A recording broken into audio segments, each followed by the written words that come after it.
Hello friends, welcome back.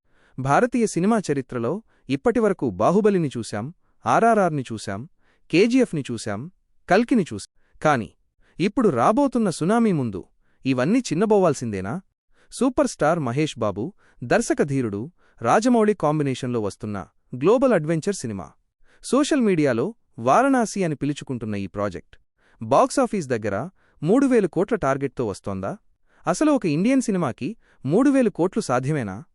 Makers వేస్తున్న planning చూస్తుంటే సాధ్యమే అనిపిస్తోంది.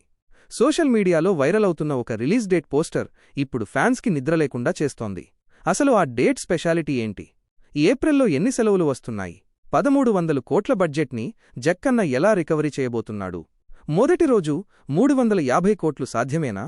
ఈ వీడియోలో డీటెయిల్డ్గా అనలైజ్ చేద్దాం. ఇది మామూలు వీడియో కాదు, బాక్సాఫీస్ లెక్కల వీడియో. చివరి వరకు చూడండి. ఫ్రెండ్స్, రీసెంట్గా ట్విట్టర్లో, ఇన్స్టాగ్రామ్లో ఒక లిస్ట్ వైరల్ అవుతోంది. అదేంటంటే, ఈ సినిమాని 2027 ఏప్రిల్లో రిలీజ్ చేయడానికి ప్లాన్ చేస్తున్నారట. రాజమౌళి గారు ఎప్పుడూ సమ్మర్ని టార్గెట్ చేస్తారని మనకు తెలుసు. కానీ ఈసారి 2027 ఏప్రిల్ని ఎంచుకోవడానికి ఒక బలమైన కారణం ఉంది. ఆ నెలలో వచ్చే హాలిడేస్ లిస్టు చూస్తే మీకే మైండ్ బ్లాక్ అవుతుంది. స్క్రీన్ మీద చూడండి.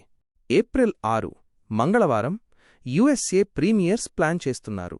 ఏప్రిల్ 7 బుధవారం ఉగాది పండుగ, తెలుగువారికి అతిపెద్ద పండుగ.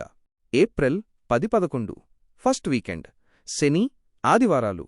ఏప్రిల్ 14 అంబేడ్కర్ జయంతి, నేషనల్ హాలిడే. ఏప్రిల్ 15 శ్రీరామనవమి, మరో పెద్ద పండుగ. April 17-18 second weekend. చూశారు కదా, ఏప్రిల్ 7 నుంచి 18 వరకు దాదాపు 10 రోజుల్లో 6 రోజులు పబ్లిక్ హాలిడేసే ఉన్నాయి.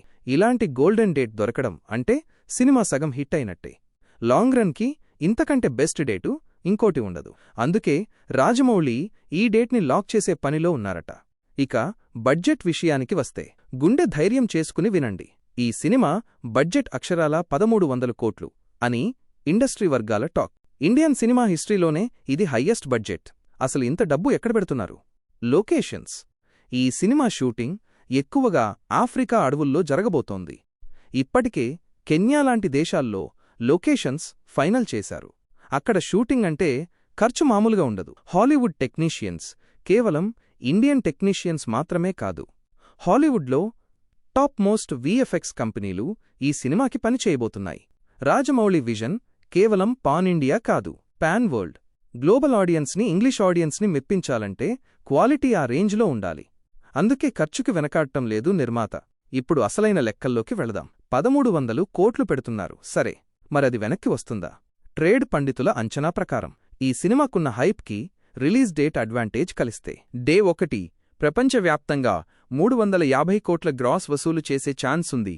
ఆర్ఆర్ఆర్, బాహుబలి రికార్డులు గల్లంతు అవ్వడం ఖాయం. ఫస్ట్ వీకెండ్, ఉగాది నుంచి సండే వరకు చూసుకుంటే ఈజీగా 1250 కోట్లు కలెక్ట్ చేస్తుందట. సినిమా రిలీజైన 5 రోజుల్లోనే పెట్టిన పెట్టుబడి మొత్తం రికవరీ అయిపోయి 6వ రోజు నుంచి లాభాల్లోకి వెళ్ళిపోతుంది. లాంగ్ రన్లో global market, China, Japan, USA కూడా తోడైతే 3000 కోట్లు అనేది అసాధ్యం కాదు, సుసాధ్యమే అనిపిస్తోంది. అవతార్ లాంటి సినిమాలే 1000 కోట్లు కొల్లగొట్టినప్పుడు మన జక్కన్న సినిమా ఎందుకు కొట్టదు? బాక్సాఫీస్ పక్కన పెడితే మన సూపర్ స్టార్ మహేష్ బాబుని మనం ఎలా చూడబోతున్నాం? ఈ సినిమాలో మహేష్ బాబు ఇండియానా జోన్స్ తరహా పాత్రలో కనిపిస్తారని టాక్. అంతేకాదు, ఈ సినిమాలో మహేష్ ఏకంగా 5 విభిన్నమైన గెటప్స్లో కనిపిస్తారట. ఇప్పటివరకు మహేష్ని మనం సాఫ్ట్గా, స్టైలిష్గా చూశాం. కానీ ఇందులో రఫ్గా, మాస్గా, అడ్వెంచరస్గా చూడబోతున్నాం. ఆఫ్రికా అడవుల్లో మహేష్ చేసే సాహసాలు విజువల్గా ఒక వండర్లా ఉండబోతున్నాయని టాక్. రాజమౌళి గత సినిమాలు బాహుబలి, ఆర్ఆర్ఆర్లో ఎమోషన్స్ ఎంత స్ట్రాంగ్గా ఉంటాయో మనకు తెలుసు. ఇందులో కూడా యాక్షన్తో పాటు గుండె బరువెక్కించే ఎమోషన్ ఉంటుందట.